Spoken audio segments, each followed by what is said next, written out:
What is up guys, Real Austin here. Welcome back to my channel. For today's video, papakita ko sa inyo kung gaano kaganda ang isang Gold Runway CR4.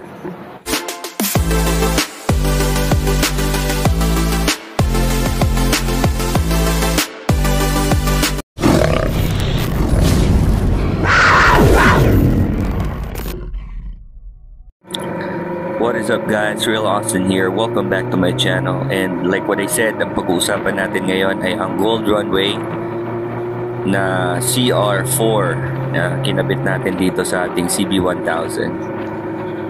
Nandito tayo ngayon guys sa Stage 3 Skyway. Pupunta tayo ng North. And mamaya-maya papakita ko sa inyo kung anong itsura ng ating Gold Runway CR4 para makita natin kung gaano katindi ang ating ilaw tuwing gabi. Kasi this is my first time to ride ng gabi. Di ko pa to nasusubukan ng madilim na madilim talagang lugar. Ang naiisip ko lang talaga na may mga part na madilim is eto ngang Skyway Stage 3. As you can see, eto na yung sinasabi ko.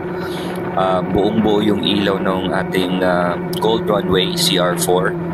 And compare naman sa ibang brand, to be more specific about the last brand na try ko, yung Night Reaper, medyo sabog kasi yung ilaw. Maganda siya kasi may high and low. Yun yung nagustuhan ko rin doon sa Night Reaper. Pwedeng low beam, high beam, parang yung headlight mo lang. Compare sa Gold Runway, yung Gold Runway kasi na CR4 doesn't have low and high.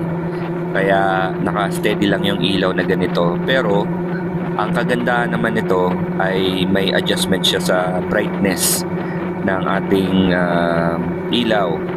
So ito, I think nasa 3/4 lang ng knob ang pinihit ko and ganito na siya kalakas. What more kapag sinagad mo yung brightness nito, which is I think hindi naman necessary kung papalakasan pa ng todo. Option mo lang yon kung talagang malabo siguro yung mata mo. But siguro kung okay naman ang vision mo, hindi mo talaga mauubos yung knob nito.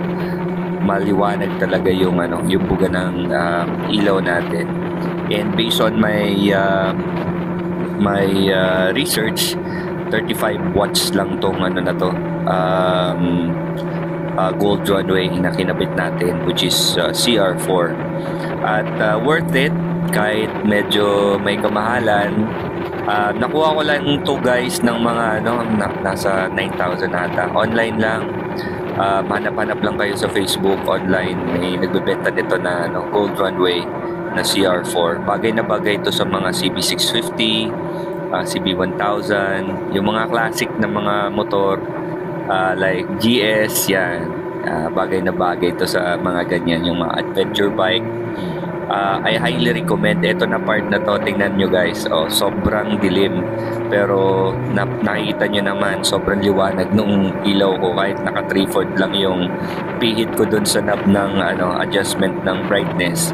Talagang maganda. So nandito na tayo ngayon guys sa may malapit na ata to sa or sa unahan lang ng Sergeant Rivera na exit.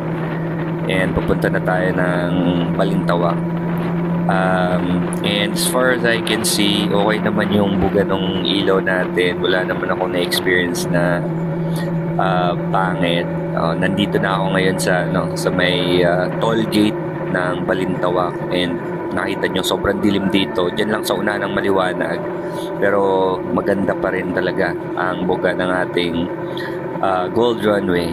Ito yung pinaka gustong-gusto ko dito guys, yung buga ng Gold Runway, hindi sabog. Tsaka naka-align yung bulb niya, hindi kagaya nung ibang brand na pag inon mo siya parang kalat yung